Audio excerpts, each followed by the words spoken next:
Pagi hari ini saya akan mengajak kita untuk membuka satu bagian di dalam firman Allah, yaitu dalam kitab Filipi pasal 1. Dan kita akan baca ayat 9, ayat 10 dan ayat 11. Filipi pasal yang pertama, ayat 9, 10 dan ayat 11, saudara. Ya. Sudah dapat ya? Baik, saya akan bacakan ini, saudara perhatikan di Alkitab saudara. Filipi pasal 1 ayat 9 sampai 11. Inilah doaku, semoga kasihmu makin melimpah dalam pengetahuan yang benar dan dalam segala macam pengertian, sehingga kamu dapat memilih apa yang baik, supaya kamu suci dan tak bercacat menjelang hari Kristus, penuh dengan buah kebenaran yang dikerjakan oleh Yesus Kristus untuk memuliakan dan memuji Allah. Ya. Nah, saudara-saudara, bagian ini adalah satu bagian di mana Rasul Paulus menulis kepada satu jemaat pada waktu itu, yaitu jemaat di kota Filipi. Dan Paulus mengutarakan kepada jemaat di Filipi bahwa salah satu yang dilakukan Paulus terhadap jemaat di Filipi adalah bahwa Paulus senantiasa berdoa untuk mereka. Paulus senantiasa membawa jemaat di Filipi ini di hadapan Allah dan mendoakan mereka. Dan salah satu isi doa Paulus bagi jemaat di Filipi adalah supaya jemaat di Filipi itu kasihnya semakin melimpah. Itu sebabnya judul khotbah pagi ini, kasihmu makin melimpah. Ya. Jadi jemaat di Filipi ini adalah orang-orang percaya yang memiliki kasih. Tetapi jauh di dalam benak Paulus, dia ingin mengarahkan kasih orang-orang di Filipi ini menjadi kasih yang benar. Karena definisi kasih hari ini, bahkan zamannya Paulus pun, definisi kasih itu seringkali disalahartikan. Bahkan hari ini definisi kasih itu pun tampaknya sudah banyak yang melenceng, saudara. Sehingga Paulus mengatakan, semoga kasihmu makin melimpah dalam pengetahuan yang benar. Seakan-akan ya, dalam pengertian yang sederhana dari tulisan Paulus ini, kita bisa menarik satu kesimpulan lain, bahwa ada kasih yang dibangun bukan dalam pengetahuan yang benar. Ya. Ada kasih yang bertumbuh bukan di dalam pengetahuan yang benar. Itu sebabnya Paulus berkata, doanya semoga kasihmu makin melimpah, tetapi melimpahnya di dalam pengetahuan yang benar dan dalam segala macam pengertian. Ya, next. Di dalam pengetahuan yang benar dan dalam segala macam pengertian. Lalu apa yang hendak dicapai oleh Paulus atau apa yang hendak dicapai oleh jemaat di Filipi, sehingga Paulus berdoa bagi mereka supaya kasih mereka itu berlimpah, bertambah-tambah, tetapi di dalam pengertian yang benar, dalam pengetahuan yang benar. Apa yang mau dicapai? Yang mau dicapai adalah supaya jemaat di Filipi dapat memilih apa yang baik. Saya pernah mengatakan di dalam teks perjanjian baru, kalau ada kata yang baik yang terkait dengan Tuhan, maka itu juga berarti adalah yang benar dalam seluruh teks perjanjian baru. Jadi orang Yahudi ataupun orang Yunani pada waktu itu, ketika mereka memahami makna kata baik, ya, maka mereka juga memahaminya sebagai sesuatu yang benar. Artinya, kenapa Paulus menginginkan kasih jemaat di Filipi itu bertumbuh, tetapi bertumbuhnya di dalam pengetahuan yang benar dan dalam segala pengertian, supaya mereka dapat memilih. Ingat ya, ini kata ini penting, karena memang semua tindakan kita itu pilihan sebenarnya, betul? Semua itu pilihan. Suka tidak suka, kita tidak bisa berlindung di balik apapun untuk setiap perbuatan kita. Perbuatan kita 100% adalah pilihan kita dalam kesadaran. Dan inilah yang sedang disampaikan oleh Paulus. Makanya dalam pengetahuan yang benar, dalam segala macam pengertian. Ya. Tetapi Paulus ingin jemaat di Filipi memilih yang benar, bukan memilih yang tidak benar. Kalau saudara mencermati ini dengan baik, maka kita dapat membuat satu kesimpulan dari pendahuluan ini, bahwa pengetahuan yang benar, ingat ya, pengetahuan yang benar akan firman Allah atau akan Allah memampukan kita untuk memilih yang benar. Ini tesisnya ini, saudara, atau kalimat utamanya ya ini. Artinya lagi, kalau kita tidak memiliki pengetahuan yang benar tentang Allah dan firman-Nya, maka sangat bisa dipastikan tindakan-tindakan kita pun dalam kehidupan sehari-hari, pilihan-pilihan kita bisa dipastikan tidak benar. Ya, kita tidak bicara orang di luar Kristen, kita bicara gereja dan jemaatnya, atau orang Kristen pada umumnya. Dan ini bukan rahasia umum lagi, saudara. Saya mengenal satu pelayan Injil. Kami ini pendeta di Gereja Sidang Jemaat Allah disebut pelayan Injil, disingkat PI. Entah kita pendeta penuh, PDT, ya, entah kita pendeta muda, PDM, entah kita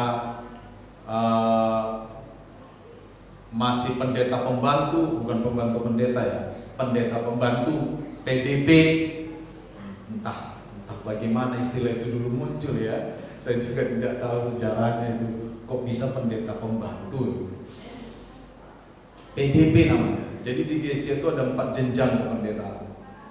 Ya, kalau kita mendaftar, ya kita masih disebut pendeta pertama ini, apa itu, pelayan Injil lah. Yang kedua itu pendeta pembantu, naik level pendeta muda, terakhir pendeta penuh, pendeta tua, PDT. Ya. Nah, kita pelayan Injil. Saya mengenal satu orang pelayan Injil,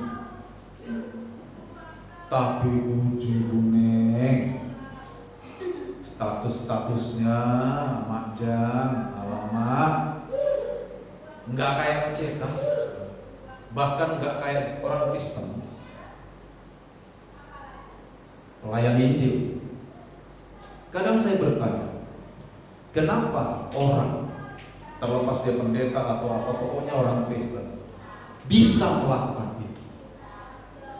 Saya sangat yakin tesisnya Rasul Paulus atau kalimat utamanya Rasul Paulus ini benar. Orang kalau mau hidupnya benar, kalau mau kasihnya menjadi kasih yang benar, maka tidak ada alat lain kecuali kasih itu dibangun atas dasar pengetahuan yang benar. Gak bisa saudara kita bilang kita mengasihi dengan benar loh ya, karena kasih itu tidak selalu benar. Ada orang bilang kasih Tuhan itu kasih agape, enggak juga. Agape itu kasih biasa saja. Di dalam teks Perjanjian Baru, seorang yang mencintai dunia pun dipakai kata agape juga. Karena ada orang sering bilang tuh, kasih ada 4 katanya kan, eros, storge, philia, agape. Kasih agape ini kasih Tuhan, enggak juga sih. Saya udah selidiki teks Perjanjian Baru, orang yang cinta dunia pun itu dipakainya juga kata dasar agape juga. Tapi agape itu betul-betul mencintai, entah yang dicintainya dunia, entah yang dicintainya Tuhan. Tapi kembali lagi bahwa orang tidak bisa mencintai dengan benar kalau tidak didasari pada pengetahuan tentang Allah yang benar. Tidak bisa. Ada orang melindungi temannya yang korupsi, itu juga kasih. Betul nggak? Dia tahu temannya korupsi loh, dia sembunyiin. Jangan bilang, jangan bilang siapa-siapa. Itu kasih juga. Melindungi kan kasih ya. Tapi kasih yang salah. Nah, persoalan yang mau kita bahas pagi ini adalah bagaimana kasih kita bertumbuh tapi menjadi kasih yang benar. Itu tesisnya, itu pokok persoalannya. Karena di dunia ini kasih bertumbuh di banyak tempat tapi banyak yang salah. Coba tanya yang pasangan lesbian tuh, perempuan sama perempuan, pasti jawabnya I love her, saya mengasihi dia. Betul? Yang gay juga, laki sama laki sama. Kemarin saya lihat ada perkawinan laki sama laki di Thailand, masih imut-imut saudara. Begitu ya. Ngeri loh saudara.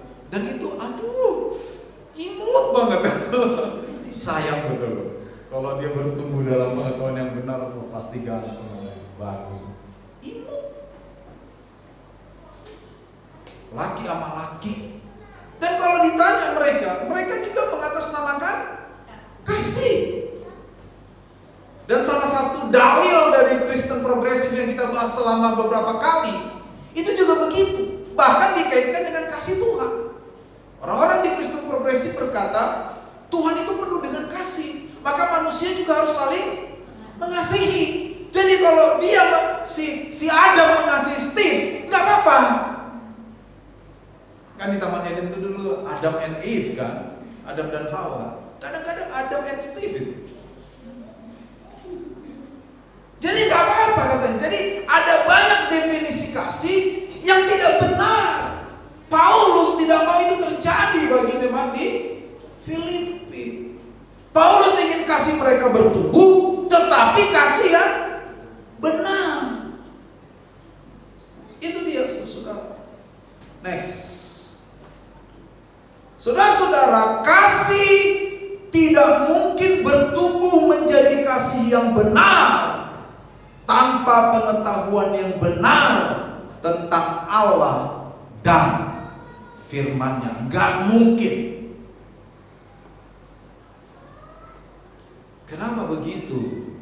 Karena manusia sudah jatuh ke dalam dosa. Jadi segala sesuatu yang ada di dalam manusia ini itu sudah dirusak oleh dosa, termasuk di dalamnya tindakan-tindakan yang oleh manusia disebut tindakan kasih. Itu sudah rusak. Makanya perlu diperbaiki melalui pengetahuan yang benar tentang Allah dan firman-Nya. Jadi sekali lagi saya ulang kalimat utama ini. Kasih tidak mungkin bertumbuh menjadi kasih yang benar. Ini nggak bisa dipisah ya kalimatnya. Kasih yang benarnya nggak boleh dibuang, karena banyak kasih yang bertumbuh juga, tapi tidak benar. Kasih tidak mungkin bertumbuh menjadi kasih yang benar tanpa pengetahuan yang benar tentang Allah dan firman-Nya. Next, kita lihat kalimat kedua di sini. Kita mau belajar dulu kalimat ini. Dan dalam segala macam pengertian. Ya. Waktu saya persiapan khotbah ini, saya juga cek ke dalam bahasa aslinya, saudara, karena kadang-kadang ya bahasa itu tidak selalu bisa diakomodir oleh bahasa lain, ya kan? Contoh lah, saya kasih contoh nih, dalam bahasa Jawa lah, karena banyak orang Jawa di sini. Pak Martin juga kemarin ngaku orang Jawa.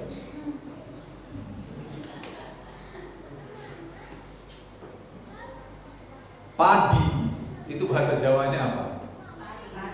Hah? Padi. Beras? Nasi? Kalau padi yang digiling terus ada kecil-kecil jatuh itu apa namanya? Ya kan? Banyak ya? Tapi kalau ke dalam bahasa Inggris itu cuma satu kata, rice. Coba tuh teks bahasa Jawa ya. Ada bahasa Jawa, dalam bahasa Jawa ada di situ kata menir. Itu pasti diterjemahkan ke dalam bahasa Inggris tetap rice. Lalu ada juga kata nasi, tetap rice. Ya kan? Induk ayam. Apa bahasa Jawanya? Babon. Anak ayam. Awas, tutuk. Itu kan? Bukan tutuk. Ayam jantan yang punya ini. Nah, beda-beda kan? Coba dalam bahasa Inggris. Artinya bahasa itu begitu, bukan berarti bahasa Jawa jauh lebih bagus, enggak. Semua bahasa bagus, indah. Ya, karena saya orang Batak, bahasa Batak jauh lebih indah menurut saya. Enggak usah diambil. Saudara yang orang Sumba pun pasti begitu, betul? Bahasa Sumba tuh jauh lebih estetik, karena itu bahasa ibu kita kan gitu. Dan itu nggak salah. Nah makanya saya pergi ke bahasa aslinya, bahasa Yunaninya saya cek betulkah? Kan karena dalam bahasa Indonesia pengertian itu kan bisa kita tafsir macam-macam kan? Suami saya pengertian betul, ya. Uang belanja tiap minggu biasanya 25.000, sekarang 26.000. Bukan pengertian itu. Itu contoh yang tidak mungkin terjadi di dunia nyata. Tapi itu kan pengertian kan? Walaupun saya salah, kepala sekolah saya pengertian. Saya sudah bolos 47 kali, tapi tetap pengertian kepala sekolah saya. Ya kan beda kan? Di sini segala macam pengertian. Nah ini mau saya cek ini kan? Makanya saya datang kepada bahasa aslinya dan kita menemukan begini, saudara. Pengertian rupanya di sini di dalam bahasa aslinya itu adalah kemampuan untuk membedakan secara moral. Jadi kaitannya dengan moral. Kata ini, kata pengertian ini. Contoh singkatnya. Ya. Sebelum contoh kita baca dulu ini apa Ibrani. Nah Ibrani 5 ayat 14 dikatakan di sana saudara, tetapi makanan keras adalah untuk orang-orang dewasa. Perhatikan kalimat kedua, yang memiliki indera yang terlatih untuk membedakan yang baik dari yang jahat. Di dalam teks bahasa Inggris mereka menggunakan, kebanyakan teks bahasa Inggris menggunakan kata discernment. Discernment itu adalah kemampuan untuk menilai ini tepat atau tidak. Itu kata pengertian ini. Dan di dalam teks aslinya seperti tadi yang saya katakan, ini terkait dengan moralitas. Saya bisa membedakan ini baik atau buruk terkait dengan moralitas, bukan terkait dengan benda. Kalau benda tuh begini loh, bangku ini, ya bangku yang biru-biru ini, itu bagus apa jelek? Siapa bilang bagus? Coba angkat tangan yang bilang bagus dulu. Nggak ada. Yang tidak angkat tangan bilang jelek ini ya. Oh, nggak bersyukur. Itu terkait dengan benda. Tapi ini bukan benda. Ini terkait dengan moral. Jadi pengetahuan kepada Allah dan pengertian yang terkait dengan moral, disitulah dasar kasih kita harus bertumbuh. Ini memang berat, saudara. Ya kan? Moral itu seperti misalnya, saya kasih contoh. Ya, yang sering kita diskusikan mulai zaman Nuh sampai sekarang, berbohong. Secara moral, berbohong baik atau buruk? Siapa bilang? Kenapa kita masih sering berbohong? Berarti moral kita buruk. Iya. Saya jadi menyesal ngambil contoh itu. Loh iya kan? Itu moral itu. Memanfaatkan ketidaktahuan orang, misalnya dalam bisnis nih. Itu secara moral bagus apa tidak? Wah, ini susah nih dijawab. Tapi kalau nggak dilaksanakan untungnya dikit ya. Saya bilang moral loh, bukan untung loh, bukan benda loh. Moral ini. Ini saya kasih contoh. Taruhlah kita adalah pembeli. Saya membeli satu benda di toko tertentu. Saya nggak tahu harga benda itu, nggak tahu. Saya datang ke toko A, lalu saya tanya-tanya si penjaga toko, kayaknya lihat nih, wah ini orang pasti nggak ngerti nih benda ini. Di upgrade dengan tujuan mendapatkan untung yang lebih besar. Secara ekonomis bagus nggak? Bagus. Tapi kita nggak bicara ekonomi, kita bicara moral. Saya belilah misalnya benda ini 750.000, senang saya, dapat juga. 3 hari setelah itu saya baru dapat informasi ternyata harganya 175.000.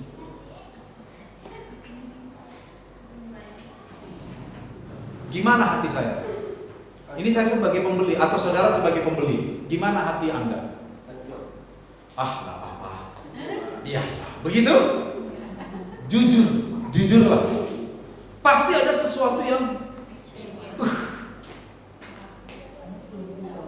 coba saya kemarin selidiki dulu ya. Kan gitu kan? Itu moral itu. Si penjualnya salah enggak itu? Dosa enggak? Enggak. Karena memang dia menjual mau dapat untung. Tapi Anda balik lagi nggak ke toko itu? Kenapa? Bukan mahal, sebenarnya bukan soal mahal. Ditipu saya. Kata lah, jengkel kan? Mungkin ada barang-barang lain yang murah di situ, tapi Anda udah kena tipu saya sekarang. Gak mau lagi saya. Oh, blacklist seumur umur sampai turun ke 9 saya nggak mau. Kenapa? Ada rasa yang dilukai, betul nggak? Itu moral. Itu moral ya. Sekali lagi dalam sisi ekonomis, si penjual tidak salah. Dia jualan kok, betul nggak? Dia punya hak dong jual barangnya. Nggak mau ya sudah pergi kan gitu. Tapi secara moral kita merasa ada yang salah, betul ya? Dan dengan bersumpah di hadapan Dia yang Maha Kuasa, kita berkata, aku tidak akan balik lagi ke toko itu. Iya, karena ada yang disakiti, itu moralitas kita. Nah itulah yang dimaksud di sini. Jadi pengetahuan tentang Allah yang benar itu akan menimbulkan kecerdasan untuk kita bisa membedakan. Itu juga kan yang dikatakan Rasul Paulus kepada jemaat di Roma kan? Coba buka Roma 12 ayat 2. Roma 12 ayat 2. Seorang boleh baca. Janganlah kamu menjadi serupa dengan dunia ini, Ya. tetapi berubahlah oleh pembaruan hatimu, sehingga kamu dapat membedakan manakah kehendak Allah, apa yang baik, yang berkenan kepada Allah dan yang sempurna. Sehingga kamu dapat membedakan. Sama ini. Discernment, kecerdasan untuk melihat secara moral mana yang patut dan mana yang tidak patut. Nah, Paulus mengatakan seharusnya kasih kita bertumbuh di atas seperti itu nilainya. Dasarnya itu moral. Tapi sebelum moral, kita harus memiliki pengetahuan yang benar tentang Allah dan firman-Nya. Pengetahuan yang benar tentang Allah dan firman-Nya itu akan membuat kita memiliki moral yang baik. Moral yang baik akan membuat kita memiliki kecerdasan untuk memilih mana yang baik dan mana yang benar. Saudara lihat hubung-hubungannya kan? Satu kali saya berbincang dengan seorang pengusaha. Pengusaha ini juga pelayan Tuhan yang sangat aktif. Lalu dia bilang cerita sama saya, Pak Pen, dia panggil nama sih Pak Sam. Ya, Tuhan baik. Ini kata-kata pertamanya. Tuhan baik. Kenapa Tuhan baik, Pak? Dia kesaksian. Kemarin saya beli tanah di desa, bukan di Sumbawa ya. Dia dari salah satu daerah pinggiran Jakarta sama dia beli tanah. Tapi masih di desa. Di Jakarta itu masih ada desa ke pinggiran itu. Oh ya? Iya, murah Pak Pen, pasar. Luasnya itu 29 are. Tanah itu belum bersertifikat seperti sertifikat pada umumnya, tapi masih petok D. Petok D apa patok D? Petok ya, petok D. Soalnya kalau petok lain ayam petok gitu aja. Petok D kan. Oh ya, wah. Lalu dia cerita lagi, wih memang Tuhan itu kalau ngasih berkat ya, nggak salah. Kenapa Pak? Ternyata setelah diukur sama pertama, luasnya 43 are. Dia bayar 29 are. Ternyata luas sebenarnya 43 are. Ini berkat atau berkot? Loh, ini pelayan Tuhan loh ini. Berwibawa loh wajahnya.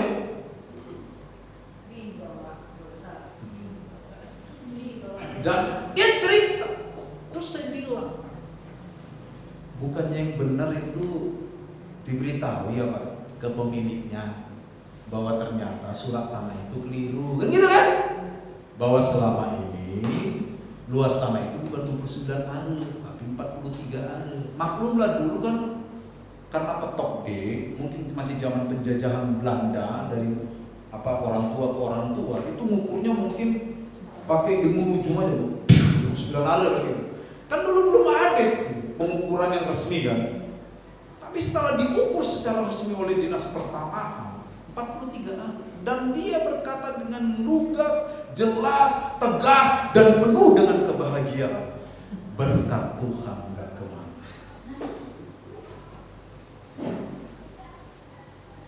Pelayan Tuhan nih.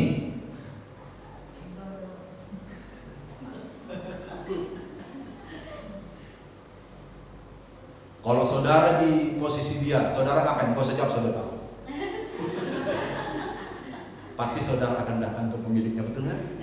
Dan saudara akan bilang, Pak, sebenarnya 43 hari. Nah, makanya gak usah jawab, saudara tahu.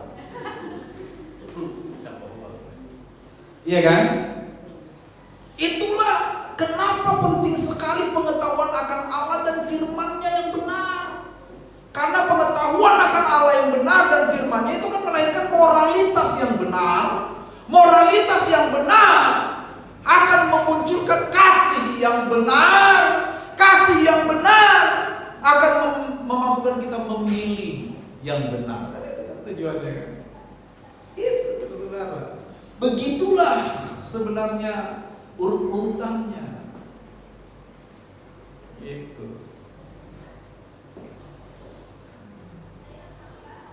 Contoh sederhana aja.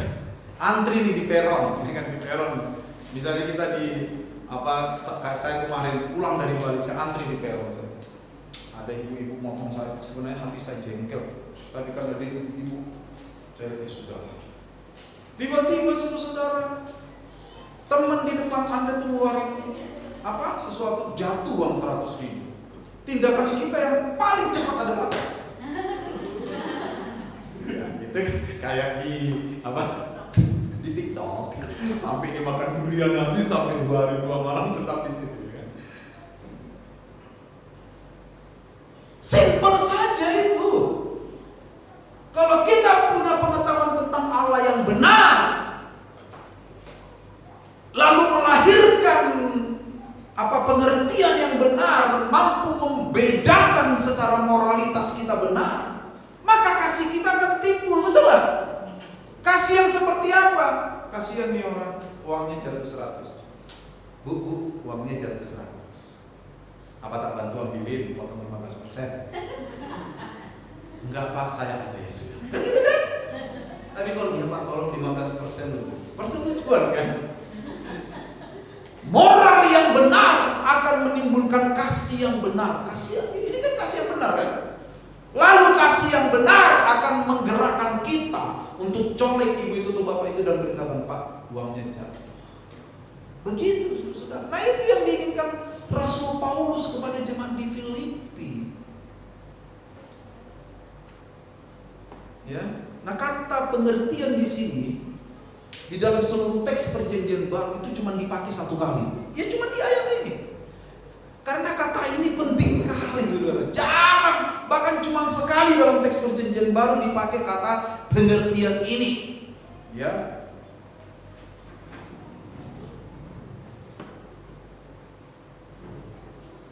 Cuma 1 kali. Dalam ilmu linguistik perjanjian baru disebut hafaks, legomenon. Legomenon itu yang dikatakan cuma 1 kali hafaks legomenon. Dalam seluruh teks perjanjian baru 1 kali aja dipakai. Di tempat lain nggak ada kata ini. Cuma sekali. Bayangkan betapa pentingnya kata ini, betul? Terkait dengan kasih yang benar.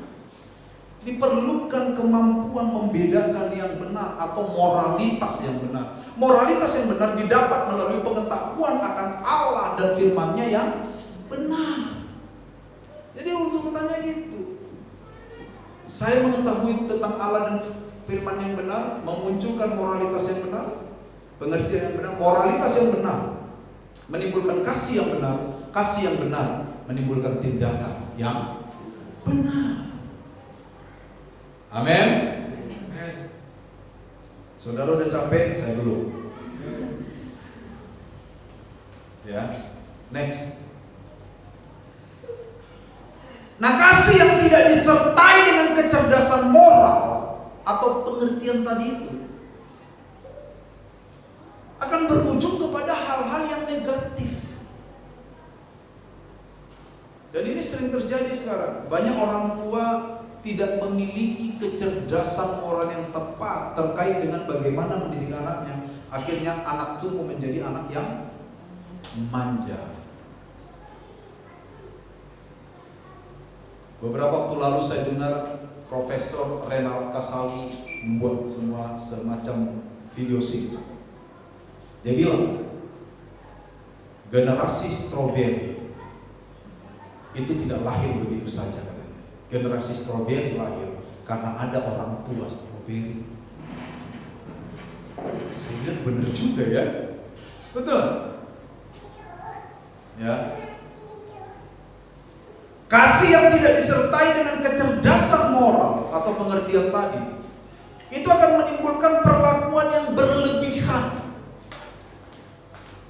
Berapa banyak orang tua yang kalau anaknya punya masalah, ya, ini maksud saya masalah-masalah yang bisa ditangani anak, seringkali langsung diambil alih oleh orang tua.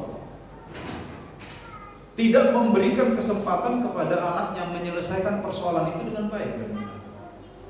Berapa banyak orang tua kalau anaknya mulai diserang sesuatu, orang tua langsung cover.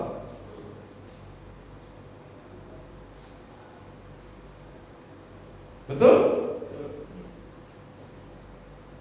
Wati, sorry, ada yang ngomong maju. Siapa ya?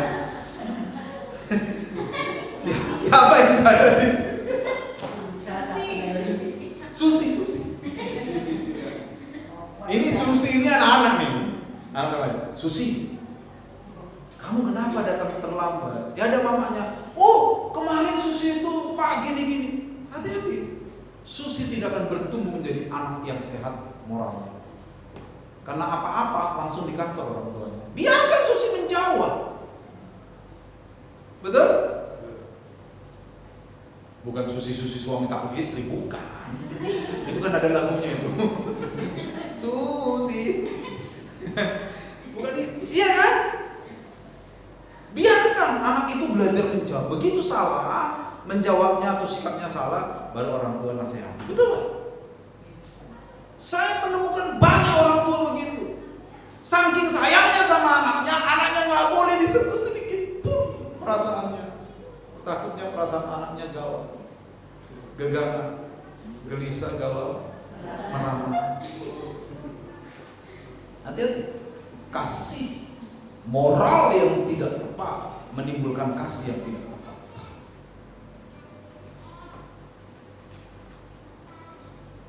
Ya, itu namanya perlakuan yang berlebihan, ceroboh dan tidak mendidik. Satu kali ada jemaat kita dulu di sini. Toh kalian gak ada yang kenal. Masih masa-masa purba gereja ini baru didirikan. Suami istri. Satu kali dia datang, Pak Pendeta, Pak, saya nggak punya uang, saya butuh beli listrik. Dia dipinjemin orang rumah cukup besar. Saya kasih dari uang pribadi saya waktu itu yang sangat banyak. 3 kali sudah dia. Lama-lama saya curiga. Keempat kali dia datang. Sini saya yang bayarin. Sini notanya, kan dulu listrik belum ada token kan, masih ke PLN kan. Sini saya yang bayarin. Dia banyak udah ribu. Saya selidiki. Ternyata dia memang bayar listrik, tapi jumlah yang diminta ke saya itu jauh lebih besar daripada yang sebenarnya. Saya jengkel dong, waktu itu saya masih muda. Seperti Bang Roma bilang, darah muda itu. Oh, saya sangat suka lagu itu. Lalu suatu kali dia datang, saudara. Dia datang, waktu itu masih di sini nih. Kami masih kamar di sini, ruangan masih cuma ini dulu ya. Dia datang, belum dia ngomong, saya dudukkan dia sama marahin dia 1 jam, asli itu 60 menit. Tidak lebih, tidak kurang. Saya nasihati dia sama marahin. Begitu nangis-nangis, saya tumpang tangan kepalanya, saya usir pulang. Jangan balik lagi kamu. Gak balik sampai sekarang.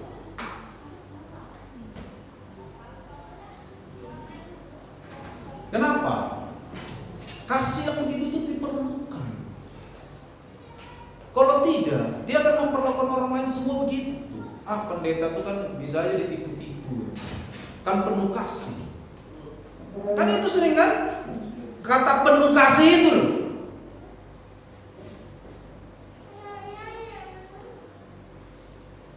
Yang datang waktu itu istrinya. Mungkin istrinya ngadu ke suaminya, gue gak pernah datang.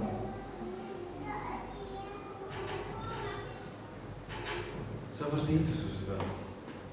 Ya, jadi saudara, kasih yang tidak disertai dengan kecerdasan moral itu kan berujung kepada hal tidak mendidik.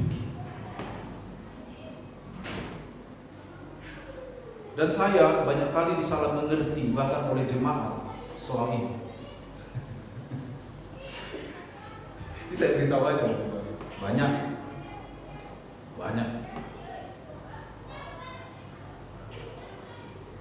Tapi yang di sini semua mengerti saya.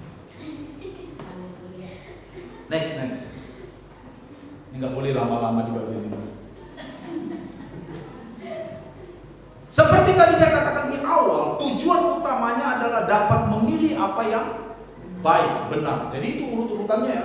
Pengetahuan akan Allah dan firman-Nya yang benar melahirkan kecerdasan moral atau kemampuan membedakan yang benar.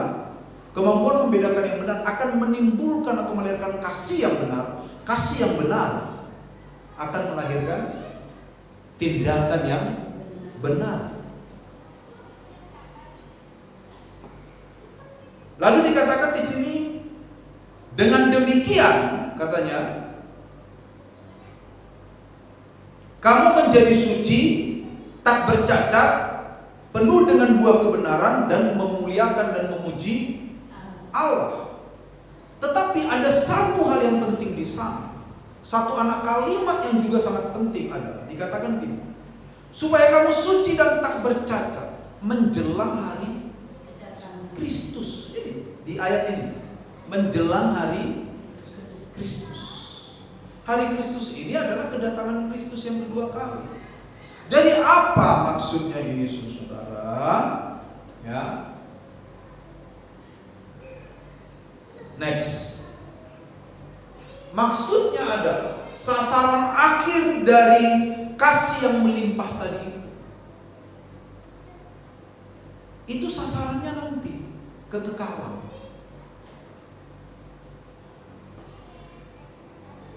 Makanya dikatakan sini menjelang hari Kristus. Paulus sedang memberitahukan kepada jemaat di Filipi seperti ini. Untuk bisa menuju hari kekekalan di mana Kristus menjemput kita, maka yang pertama, kita harus bertumbuh dalam pengetahuan akan Allah dan firman-Nya secara benar dan benar. Lalu yang kedua, dari pengetahuan akan Allah dan firman-Nya itu harus melahirkan moralitas yang benar. Membedakan dalam pengertian moralitas. Lalu moralitas yang benar itu harus melahirkan kasih yang benar, yang berlimpah tadi itu. Ingat ya, kasih itu tidak bisa diukur dari kuantitas ya. Kasih di sini kan kualitas kan. Jangan nanti bilang kasih berlimpah bertambah, berarti bertambah kasihnya ini. Kalau kemarin dia ngasih 10.000, sekarang ngasih 20.000. Itu bukan begitu maksudnya. Ya kalau memang begitu ya puji Tuhan kan gitu. Tapi bukan itu maksudnya. Karena orang bisa bertambah ngasih uang ke gereja atau ke siapapun tanpa kasih. Betul nggak? Ini kualitas di hadapan Allah, saudara. Jadi kasih moral yang benar akan menimbulkan kasih yang benar. Kasih yang benar akan dimanifestasikan di dalam tindakan yang benar. Nah ini semua dipersiapkan kata Paulus supaya nanti Kristus datang.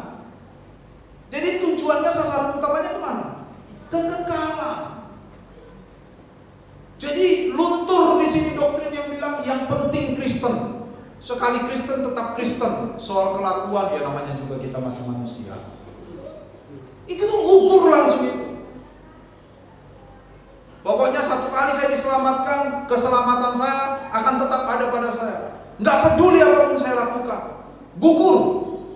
Betul? Kan ada orang di luar sana begitu. Yang penting KTP saya Kristen, Pak. Dikiranya nanti ke surga nunjukin KTP. Enggak, saudara. Ya. Jadi sekali lagi sasaran dari semua ini adalah keselamatan kekal. Kekekalan sasarannya. Oke. Next. Hari ini saudara, ini terakhir. Hari ini definisi kasih itu menjadi samar. Itu tadi yang saya katakan di tengah-tengah khotbah. Salah satu dari kesamaran kasih adalah hari ini kasih itu banyak orang menerjemahkan kasih menghubungkannya kepada humanisme. Apa humanisme itu? Paham yang sangat menjunjung tinggi nilai-nilai kemanusiaan. Apakah itu salah? Tidak. Kita harus humanis, betul? Kita harus humanis, memperlakukan manusia sebagai manusia. Tapi humanisme melampaui batas. Mereka mengajarkan supaya kita menghargai manusia sampai kepada semua aspek yang mengelilinginya, sekalipun itu tidak sesuai dengan firman Allah. Ya contohnya kayak lesbian tadi. Kita tidak boleh melarang orang jatuh cinta, karena jatuh cinta berjuta rasanya. Tapi perempuan dengan perempuan, Pak, biarkan. Laki dengan laki, Pak, enggak apa-apa. Yang penting sama-sama cinta. Itu humanisme. Tapi itu enggak humanis lagi, enggak betul kan? Itu dia. Daripada berkelahi, Pak, lebih baik bohong, Pak.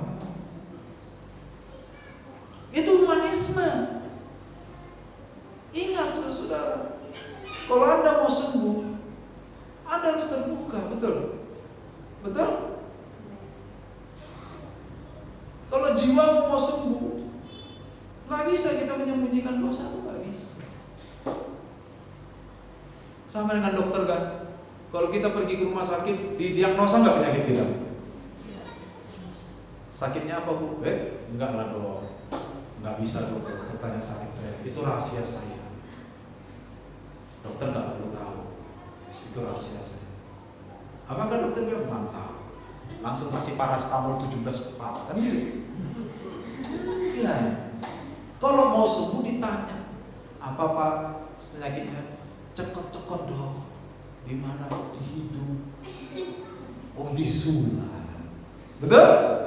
Dikasih obat bisul sama obat penahan rasa sakit. Iya kan? Apa penyakitnya, Pak? Cekot-cekot di mana? Rahasia. Udah. Dokternya berkata, beri saya petunjuk ya Tuhan. Bagaimana mengobati pasien ini? Kalau Anda mau sembuh, Anda harus terbuka. Nggak bisa nyimpan dosa. Iya kan? Jadi sekarang tuh kasih itu dipahami sebagai humanisme. Padahal dari teks yang kita baca tadi ayat 9, kasih harus didasarkan pada pengetahuan dan pengertian yang benar akan firman Allah. Saya pikir begitu. Ya, Tuhan memberkati kita.